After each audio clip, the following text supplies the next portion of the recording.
ఏపీలో రాజకీయం మామూలుగా లేదు. రోజుకో దాడి, రోజుకో గొడవతో అధికార విపక్షాలు కయ్యానికి కాలు దువ్వుతున్నాయి. నువ్వెంత అంటే నువ్వెంత అనేలా పరస్పర దాడులకు దిగుతున్నారు. ప్రస్తుతం గుంటూరు పాలిటిక్స్ గరంగా ఉన్నాయి. మంత్రి రజనీ కార్యాలయంపై దాడితో తారాస్థాయికి చేరింది. నిన్న మంత్రి రజనీ కార్యాలయంపై కొందరు దుండగులు దాడి చేయగా వారిలో 30 మందిని పోలీసులు అరెస్టు చేశారు. అంతేకాకుండా వారిని కోర్టులోనూ హాజరుపరిచారు. కార్యాలయంపై దాడి చేసింది టీడీపీ జనసేన కార్యకర్తలుగా పోలీసులు ధృవీకరించారు. కొత్త ఏడాదిలో వైసీపీ కార్యాలయాన్ని ప్రారంభించేందుకు మంత్రి రజనీ అన్ని రకాల ఏర్పాట్లు చేసుకున్నారు. ఇంతలోనే న్యూ ఇయర్ వేడుకల పేరుతో కొందరు వ్యక్తులు హల్చల్ చేశారు. గుంటూరు వెస్ట్ నియోజకవర్గంలో కొత్తగా నిర్మించిన మంత్రి రజనీ కార్యాలయంపై గుర్తు తెలియని ఆగంతకులు దాడి చేశారు. ఆఫీస్పై రాళ్ల దాడికి తెగబడ్డంతో పాటు ఫ్లెక్సీలను చించేసి అద్దాలు ధ్వంసం చేశారు.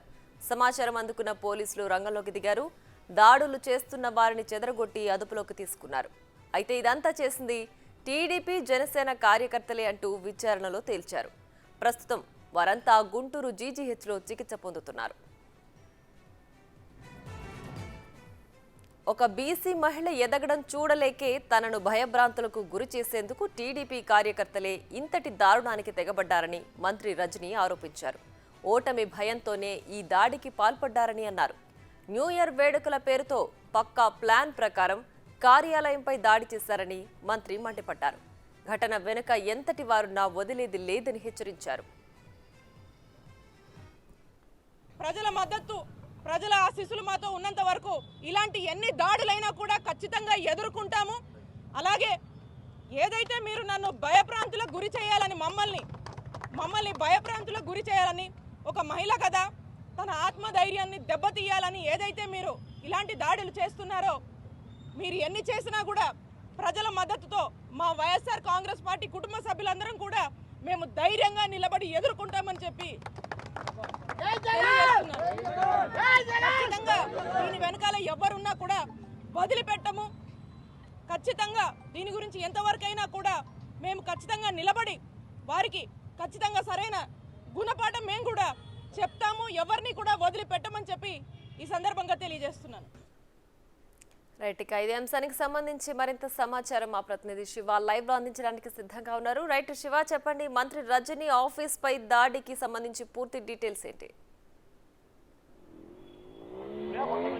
మంత్రి విడుదల రజనీ గుంటూరు పశ్చిమ నియోజకవర్గ ఇన్ఛార్జిగా బాధ్యతలు స్వీకరించారు. ఆమె నిన్న కార్యాలయాన్ని ప్రారంభించేందుకు సిద్ధమయ్యారు. దాదాపుగా ఏర్పాట్లన్నీ పూర్తి చేసుకున్నారు. అయితే మొన్న అర్ధరాత్రి న్యూ ఇయర్ వేడుకలకు సంబంధించి కూడా కొంతమంది టీడీపీ నేతలు, అభిమానులు కూడా ఇక్కడే ఎన్టీఆర్ విగ్రహం ఉంటుంది, ఆ ఎన్టీఆర్ విగ్రహానికి సంబంధించి ఎన్టీఆర్ విగ్రహానికి నివాళులు అర్పించి కార్యక్రమంలో కూడా ప్రతి కార్యక్రమాన్ని కూడా వాళ్ళు నిర్వహిస్తూ ఉంటారు.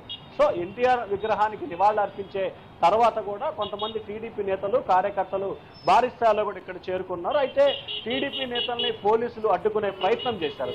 ఆ ప్రయత్నంలో కూడా కొంతమంది ఆందోళనకారులు ఎవరైతే ఉన్నారో, కొంతమంది ఇటు మద్యం మత్తని కావచ్చు, లేకపోతే కావాలని విషయం కావచ్చు, ఓవరాల్గా చూసుకుంటే ఏదైతే మనం ఇప్పుడు విజువల్స్తో చూసుకుంటున్నామో మంత్రి విడుదల రజనీ కార్యాలయం మొత్తం 6 అద్దాలు ధ్వంసమైన పరిస్థితి కూడా కనిపిస్తుంది.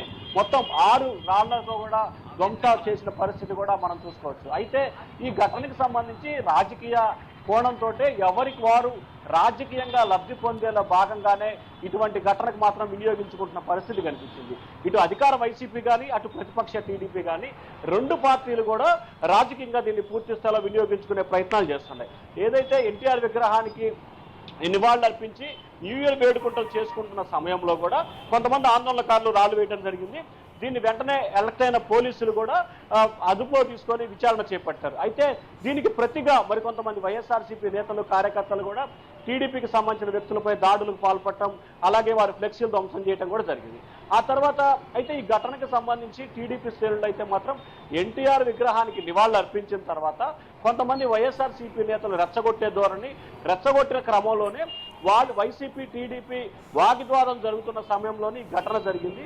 కావాలనే ఈ తెలుగుదేశం పార్టీకి గతంలో జరిగిన ఎన్నికల్ని బేరేజ్ వేసుకుంటే ఈ తెలుగుదేశం పార్టీకి అనుకూలమైన నియోజకవర్గం, ఈ నియోజకవర్గంలో ప్రశాంతంగా ఉన్న రాజకీయ వర్గ విభేదాలు సృష్టించి ఓటమి భయంతోనే రజనీ ఇటువంటి ప్రయత్నాలు చేస్తూ ఉందని చెప్పి టీడీపీ నేతలు అయితే ఆరోపిస్తున్నారు. ఎవరైతే ఈ ఘటనలో దాదాపుగా 29 మందిని ముద్దాయిలుగా చేర్చారో ఆ ముద్దాయిలంతా కూడా పార్టీలకు సంబంధం లేని వ్యక్తులు, కేవలం ఎన్నికల న్యూ ఇయర్ సందర్భంగా జరుగుతున్న పరిణామాల బేరేజ్యంలోనే సంబరాలు చేసుకున్న క్రమంలో ఇటువంటి ఘటన జరిగిందని చెప్పి టీడీపీ నేతలు అయితే చెప్తా ఉన్నారు. మరోవైపు రజనీ మాత్రం ఒక బీసీ మహిళనైన తనను రైట్, అంటే ఇప్పటికే ఈ దాడి చేసింది ఎవరు అనేది జనసేన టీడీపీ కార్యకర్తలని పోలీసులు తేల్చారు కదా. అయితే దీని వెనక ఎంతటి వారున్నా సరే వదిలిపెట్టేది లేదు అని చెప్పి మంత్రి రజనీ కూడా వైపు హెచ్చరించారు. సో పెద్ద నేతలు దీని వెనక ఎవరున్నారని ఆవిడ భావిస్తున్నారనుకోవచ్చు. ప్రధానంగా చూస్తుంటే మొత్తం 29 మందిని దీంట్లో ఎఫ్ఐఆర్ గా నిందితులు చేశారు. వారందరినీ కూడా నిన్న సాయంకాలం గుంటూరు ప్రభుత్వ వైద్యశాలలో వైద్య పరీక్షలు పూర్తి చేసి మెజిస్ట్రేట్ ఎదుట హాజరుపరిచారు. వెంటనే రిమాండ్కి ఆదేశించిన మెజిస్ట్రేట్ ఆ తర్వాత వెంటనే వీరందరికీ కూడా బెయిల్ మంజూరు చేశారు. ఇక ప్రధానంగా చూసుకుంటే ఈ 29 మందికి సంబంధించి టీడీపీ జనసేనకి సంబంధించిన నాయకులుగానే పోలీసులు అధికారులు అయితే భావించారు. అయితే వాళ్ళు చెప్తున్నట్టుగా ఇక్కడ బడా నాయకులు కానీ లేకపోతే పెద్ద నాయకులు ఎవరు లేరు. వారంతా కూడా సామాన్యమైన కార్యకర్తలు. కొంతమంది టీడీపీ జనసేన ఉన్నారు, మరికొంతమంది ఎటువంటి రాజకీయాలకు సంబంధం లేని వ్యక్తులు కూడా దాంట్లో ఉన్న పరిస్థితి కనిపిస్తూ ఉంది. అయితే న్యూ ఇయర్ వేడుకల సందర్భంగా జరిగిన చిన్న ఘటనని కావాలనే రాజకీయంగా లబ్ధి పొందే కోణంలోనే మంత్రి విడుదల రజని నియోజకవర్గంలో ఒక అలజడి సృష్టించే క్రమంలోనే ఇటువంటి ప్రయత్నాలు చేస్తూ ఉందని చెప్పి టీడీపీ జనసేన నేతలు ఆరోపిస్తున్నారు.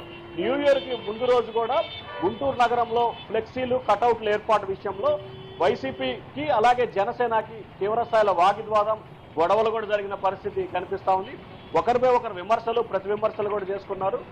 జనసేన కేటాయించిన ఫ్లెక్సీలు హోర్డింగ్లో రజనీ తన ఫ్లెక్సీలు హోర్డింగ్లు వేసుకున్నారని చెప్పి ఆ 2 రోజుల క్రితం అంటే 30-37 తేదీలో కూడా స్వల్ప వివాదాలు కూడా జరిగినాయి. సో ఓవరాల్గా చూసుకుంటే మొత్తం 29 మందిపై కేసు నమోదు చేశారు. గుంటూరు 2కు సంబంధించిన చిరంజీవి అనే వ్యక్తి ఫిర్యాదు చేసిన మేరకు గుంటూరు పట్టాపురం పోలీస్ స్టేషన్లో కేసు నమోదు చేసి దర్యాప్తు చేస్తా ఉన్నారు.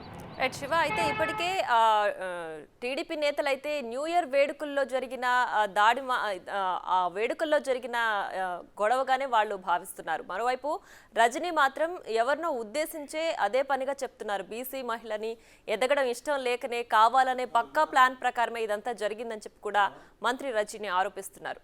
సో దీన్ని ఎలా చూడాలంటారు? అంటే ప్రధానంగా చూసుకుంటే ఇక్కడ రాజకీయ కోణాలు అంటే ఎన్నికలు దగ్గర పడుతున్న కొద్దీ ఎవరైనా సరే బరిలో ఉన్న అభ్యర్థులు ఇటు టీడీపీ కానీ ఇటు వైసీపీ కానీ వచ్చిన ప్రతి చిన్న అవకాశాన్ని కూడా రాజకీయంగా తమకు అనుకూలంగా మార్చుకునేందుకు శతవిధాల ప్రయత్నాలు చేస్తూ ఉన్నారు. సో ఈ ప్రయత్నాల్లో భాగంగానే జరిగిన చిన్న సంఘటనకు సంబంధించి ఇటు వైఎస్ఆర్సీపీ కానీ అటు టీడీపీ జనసేన కానీ చాలా తీవ్రతరం చేసుకునే ప్రయత్నాలు అయితే జరిగినాయి. ఖచ్చితంగా మనం చూడాలంటే గుంటూరు 2కు సంబంధించి ఎప్పుడు గత దశాబ్ద కాలంగా 2 దశాబ్దాల కాలంగా చూసుకుంటే ఎప్పుడు ఇటువంటి పరిణామాలు కానీ ఇటువంటి వివాదాలు కానీ జరిగిన పరిస్థితి లేదు. అయితే ఈ దాడి విషయంలో టీడీపీ నేతలు అయితే కొన్ని అనుమానాలు కూడా వ్యక్తం చేస్తూ ఉన్నారు. ఈ దాడి పాల్పడిన వ్యక్తులు టీడీపీ వాళ్ళు కాదు, రాజకీయ లబ్ధి కోసమే రజనీనే తన అనుమానులు కూడా పురమాయించి ఈ దాడికి పాల్పడిందేమో అనే అనుమానాలు తమకున్నాయనేది టీడీపీ నేతలైతే మాట్లాడుతున్న పరిస్థితి కనిపిస్తూ ఉంది. కానీ అయితే పోలీసులు అయితే మాత్రం 29 మందిని టీడీపీ జనసేన కార్యకర్తలుగా ఐడెంటిఫికేషన్ చేశారు. కాబట్టి రాజకీయ పరంగా టీడీపీ వర్షన్ టీడీపీది, వైసీపీ వర్షన్ వైసీపీది. సో అంతిమంగా త్వరలో జరగబోతున్న ఎన్నికల్లో రాజకీయ లబ్ధి కోసమే అటు టీడీపీ అయినా ఇటు వైసీపీ అయినా చాలా జాగ్రత్తగా వినియోగించుకునే పనిలో తలముఖలైన పరిస్థితి కనిపిస్తూ ఉంది. రాజకీయ లబ్ధి కోసమే దీన్ని స్థాయికి తీసుకొచ్చారని భావించాలి Priya. Right Shiva, thanks for the updates.